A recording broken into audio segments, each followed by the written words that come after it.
First thing is that agriculture prices have been rising very, very rapidly in and around Hyderabad for the last 3 years. Now this rate of rise in the price of agricultural lands is much more steeper compared to the rate of rise in DTCP plots or HMDA plots, right? So think about it this way: agricultural land is your raw material and DTCP plot is your end product, right? So the end product price is not keeping pace with the raw material price, okay? That is the situation in which most developers are finding themselves in these days. Now why is this happening, right? There are certain things that you have to understand, okay? One very big factor which is pushing up agricultural land prices is expansion of the city of Hyderabad, okay? Now suppose this is the city of Hyderabad. Okay, when I was doing my MA, Nanakram Guda, okay, which was somewhere near this ORR, okay, this was like a backward village, okay, it was like a village. Now today if you go to Nanakram Guda, you see a lot of high-rise towers, so on and so forth, right? Now what has happened is that 1 acre, okay, 10 years back, if you had to buy 1 acre land in Nanakram Guda, it was something like 70 lakh rupees, okay, in Nanakram Guda 10 years back. Today it is something like 35 crores. Today it is 35 crores, right? Now, this jump from 70 lakhs to 35 crores, this has an impact outwards in terms of agricultural land prices. How is that? Because you have a farmer here who had 1 or 2 acres of land and he has now sold this land, okay, and he has 140 crores with him now, for example. What will he do with this money? He will now travel outwards and start buying land, okay. So once these landowners exit from this area, they start bidding for land in the outskirts, and that's how agricultural land prices rise. Okay, this is the main factor which is driving rise in agricultural prices. One.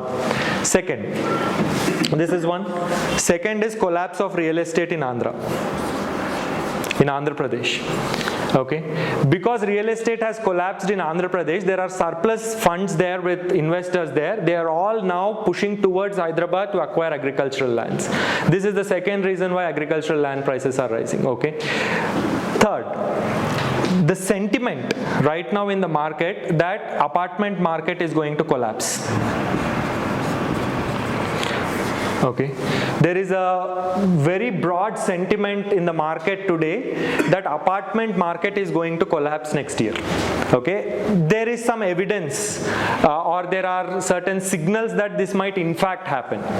One obvious one is built up inventory, right? There's a lot of built up inventory here, and as there is greater supply compared to demand, it is likely that the apartment market will collapse. Now whether it will collapse or not, we don't know, but in markets, sentiment is more important. If there is a sentiment that it might collapse, then people will start withdrawing money from apartments, and now they have surplus capital, they will start pumping it into agricultural lands. That is why it's growing. Just a small thing here, in our field, we speak about what is called as the skyscraper curse. Okay, in any city, once they announce the tallest skyscraper, right? Once they announce the tallest skyscraper, by the time it is finished, this built environment market will collapse, definitely. This is called the skyscraper curse. And in Hyderabad, it was announced recently, okay? I think Sumadura has announced the tallest building in Hyderabad. By the time it is finished, built environment market will collapse. Now, this is a recurring trend, and it's called skyscraper curse in urban studies. All right? So, there is this sentiment running.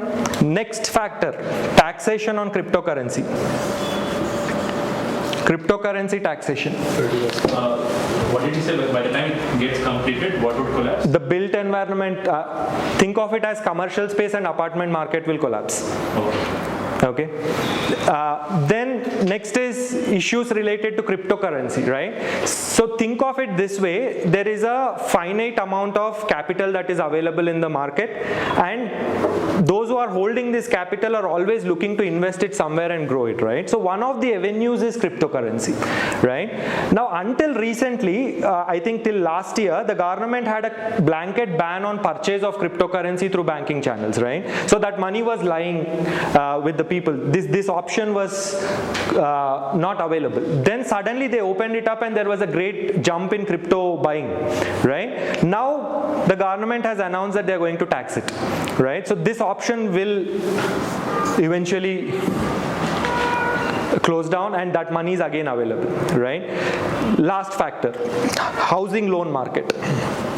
Housing loan market.